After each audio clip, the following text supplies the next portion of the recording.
to be, what to see, what to do. Elon Musk.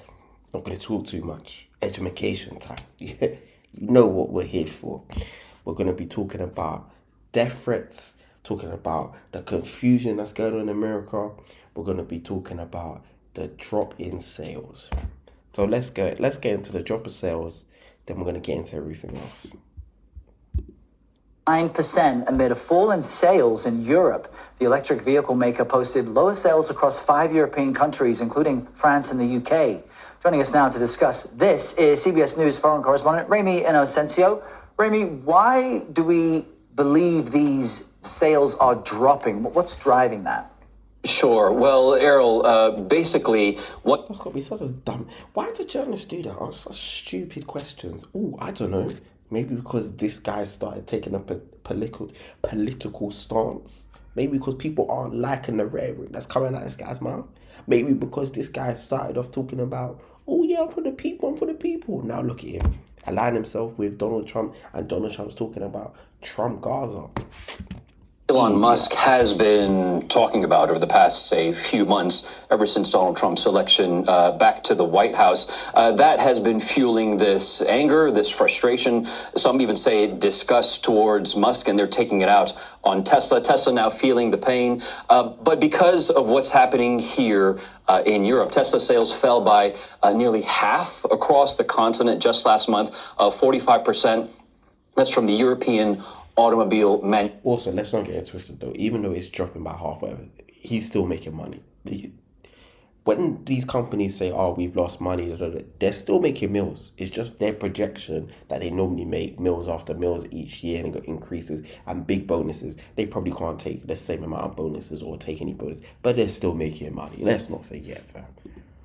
Association, people just choosing with their wallets to not buy Teslas because of that Musk Trump association. And actually here in London, an activist group called Everyone Hates Elon actually have been hacking bus stop signs with posters. I actually passed one yesterday. First, I wasn't quite sure what was happening, but it said the words 0 to 1939 in 3 seconds. Illusion here, 0 to 60 in like 3. Yeah, so you get the gist of this one. All right, let's go into... He's getting death threats. Here, and taking a lot of flack, and getting a lot of death threats, by the way. I mean, I'd like to stack them up, The overall goal here with the Doge team is to help address the enormous deficit. We simply cannot sustain, as a country, $2 trillion deficits. The interest rates, just the interest on the national debt, now exceeds the Defense Department spending. We spend a lot on the Defense Department, but we're spending over $1 trillion on interest. If this continues, the country will become de facto bankrupt. It's not an optional thing; it is an essential thing. That's the reason I'm here. Bro, for me, it still doesn't make sense why you're here, fam. It doesn't. But okay, right. Let's get into this now. So all of this is building up. So you've got his personal company's not looking great right now because of his political views and the way he's carrying on. But then at the same time, Elon Musk is basically saying the decisions that are being made and the stances that him and Donald Trump are taking is necessary because the country's in very bad debt, which they are. And what he's saying isn't a lie when it comes to they spend trillions on their army and basically the national the armed forces, CIA, the army, the navy, which is true. They take it very seriously. I believe they've got the best in the world when it comes to their defense. They take it seriously. And then now, also, when it comes to the Secret Service and some other departments, I'll let them explain it, but it's a bit of a weird one. I'll let this woman explain it and then we'll talk about it.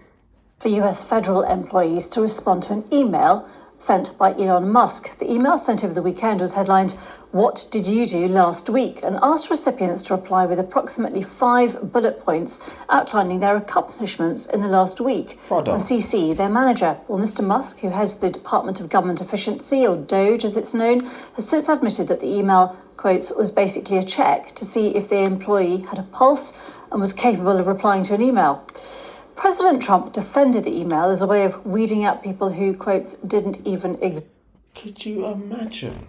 You're in a job for over 20 years and another man's come out of nowhere talking about write me 2 paragraphs and bullet points. What have you done? Yeah? Joke. I can't believe it, man. Let's speak to CBS correspondent Jared Hill in New York. Jared, there's been some confusion, hasn't there, around this with different sets of instructions to employees. Just tell us more on that.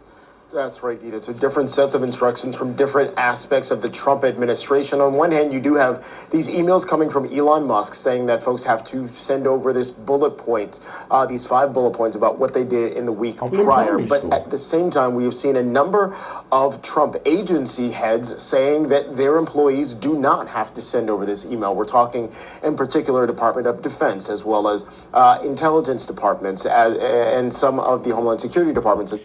Right. The real problem with this is, right, you've got so much going on. Like, you've got Elon Musk and Donald Trump want to come and propose this way of working where everyone has to report back to them. But the problem is there's a chain of command, right? If you ever watched a show called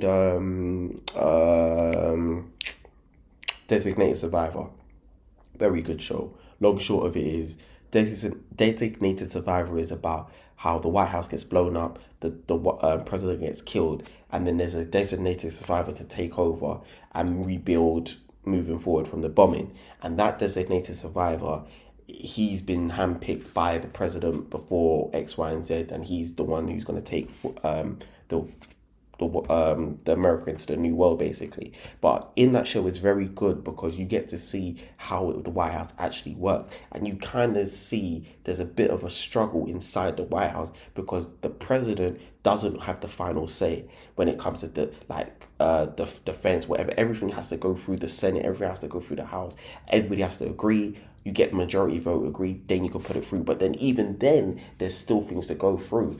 But what's unique about this presidency, Donald Trump has most of the votes. He has most of the power. And I feel like it's got to his head where he's talking about different departments that don't normally report like this to the president. Now they're talking now, you have to report. But because it's kind of like he's not talking... There's so little communication from the top to the bottom, and normally the presidents don't get involved in stuff like this.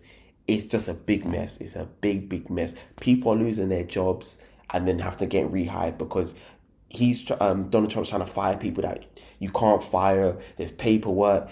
It's a big mess. It's a very big mess. And this is why people are getting mad at Elon as well, because he's getting involved in stuff that he shouldn't be getting involved in. But anyway, that's the long short of it. Is if you ever get time to watch Designated Survivor, it's amazing. You should watch it. But yeah, so let me know in the comments what you think. You like Donald Trump, you don't like Donald Trump. But this is definitely one to watch because you have to remember 4 years he's got. And it's not even been 100 days. And that's the other thing in America. They judge the president on his first 100 days. So right now, I don't know. I know his polls are going down, Donald Trump. So let me know what you think in the comments. Anyone from America, shout me. Let me know what you think's going on right now. If you like it, you don't like it, like, comment, subscribe, and let's go.